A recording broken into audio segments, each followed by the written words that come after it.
Welcome to the Now. I'm Ashley. I'm Mica. EA gonna EA. Just when you thought the vitriol over gaming's current most notorious publisher had started to die down a little bit, we got other things to worry about, net neutrality, all that's going on. No. EA had to go and stir the pot all over again with some brand new comments. Oh, yay. Well, this time they're saying that the reason Star Wars Battlefront 2 included pay-to-win mechanics instead of, cosmetic items is all because of canon. Canon. That's right. Fair, okay, sure. And if that's not enough, they also made some new comments about the recent shutdown of Visceral, claiming that people just don't like linear games anymore. Right. Well, that's why Uncharted hasn't sold amazing. Plus, all the events over the last few weeks have brought their stock value down by a whopping $3 billion. So, if you were hoping they learned their lesson in that time, nah. Except maybe looking at $3 billion down, eh? Well, so let's talk about all these brand new developments. Just about all of these quotes comes from EA CFO Blake Jorgensen, who spoke this week at the Credit Suisse Technology, Media, and Telecom Conference. Given the subject of the conference, it was only natural that he was going to broach the subject of money, microtransactions, and how his company has been at the spotlight of late. I'll bet he was not looking forward to that talk. Jorgensen said of EA's recent struggles, I would say if we're not making some mistake along the way and learning from them, that's when you should worry about us. But our view is these are great opportunities for us to continue to tune the game, to adjust these things. To some degree, I agree you learn more from losing than winning.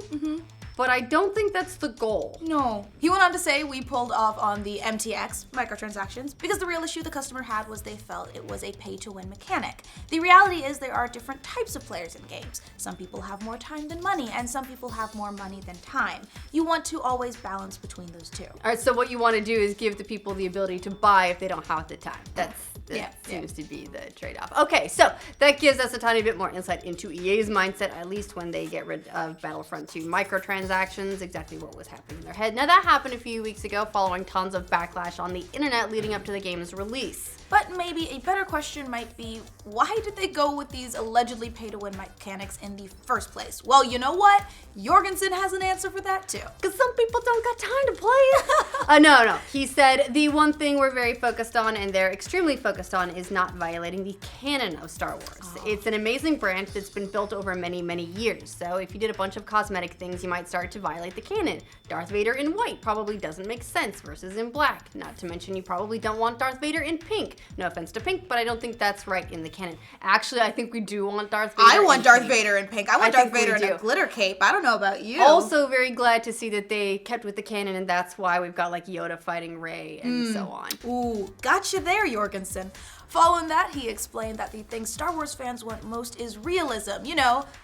Rey fighting Darth Maul during the Clone Wars. That's real. That's canon. Because that and loot boxes and credits just flying everywhere are totally part of the beloved Star Wars universe. It's a strange point to make in all this. Kind of a flimsy excuse, particularly because in the previous game, Battlefront 1, they had cosmetic loot boxes as well. And that didn't mess up with the canon. In that game, you could get different outfits for the factions and mix and match to make characters a little bit more customized.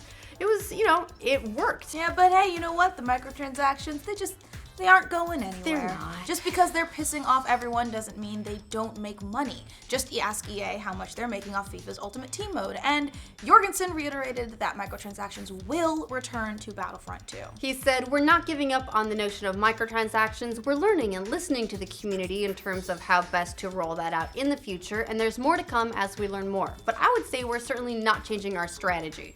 Yes, we're learning and listening to the community about how to further monetize them without pissing them off too much. We don't want another top-down voted Reddit thread. We'll take the pink Darth Vader. I want that one.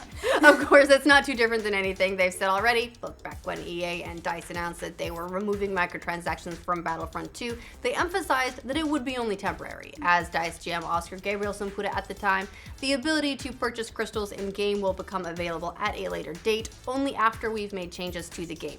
We'll share more details as we work through this. So it's pretty clear that having microtransactions in the game in some form is non-negotiable for EA. It's gonna happen, it's just a matter of how and how much they do it. Right, but as of right now, very clear that fans hate the way they were implemented and want it to not be that. At all. And all of that has had a huge effect on EA stock over the last few weeks. While the current price is still up almost $25 compared to a year ago. Which is a lot. Yeah, it's decent. decent. Pretty good. EA is not dead yet. No, but its stock overall is down 8.5% month to date, and the company has lost more than, $3 billion in value. That's a lot. That's a drop that's a lot of people are blaming on the bad reception to Battlefront 2. Yeah, everyone's favorite games analyst, Michael Pachter, called the whole thing a debacle for EA and added, I think EA got ahead of itself in presuming that microtransactions would work equally well in all games. Pachter also said that while microtransactions in games like FIFA's Ultimate Team Mode make a lot of money for EA, and they make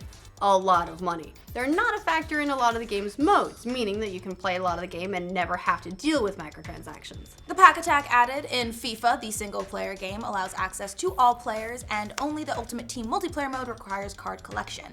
The same is true of Grand Theft Auto 5 versus GTA Online, with the former having all content available and the latter, the multiplayer, creating items for MTX purchases. Yeah, so it seems like EA maybe overreacted, maybe over-implemented the microtransactions this time for Battlefront 2, leading to the revolt, while EA stock, again, still way up for the year. This could be the start of a downward trend. We'll have to wait and see if it continues, but last week we took a look at it. It was down 2.5%. It slid 6% since then. That's a pretty significant loss for the company. But wait, Jorgensen wasn't done yet. What? He also weighed in on EA's infamous decision to shut down Visceral Games and scrap its under development Star Wars game. So that got a lot of people wondering if the closure meant that EA was no longer interested in linear single-player games in favor of more multiplayer games where they can put in all kinds of microtransactions. EA said in the past that that's not true, but Jorgensen's latest comments probably aren't going to make fans really happy.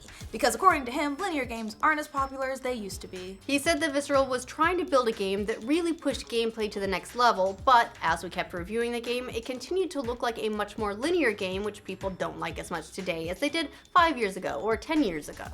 He added that EA decided to close Visceral and change the nature of its Star Wars game because it was an economic decision at the end of the day. Double yikes! Ow! Then he had the coup de grace. You gotta cut the bridge when you realize you can't make a lot of money on something. Oh, well, look, he was at a conference about making money, so it makes sense in context, but still. That's gonna come back to the fans and they're gonna hear that. Yes. Yeah, those comments, needless to say, bear out what a lot of people have been saying, that EA isn't really interested in single-player experiences anymore, and that Visceral Star Wars game was a casualty of that way of thinking. Of course, EA has pushed back against this idea in the past. Back when the news about Visceral first broke, Executive Vice President Patrick Soderlund spoke fairly candidly with Kotaku about the closure. In that piece, he said this wasn't about the death of single-player gaming, but rather it was more of a creative decision, namely that they just weren't getting the game quite right. So, these new comments seem a little bit in conflict with that statement, or they were just saying, quite right meant linear. It was too linear. But if EA is pivoting to multiplayer-only games, Battlefront 2 isn't really a good start, considering the impact of this fan revolt over microtransactions. And blaming it on trying to stay true to canon is probably going to ring super hollow to most people, especially considering EA's track record. You know what people are probably going to be really worried about is Anthem.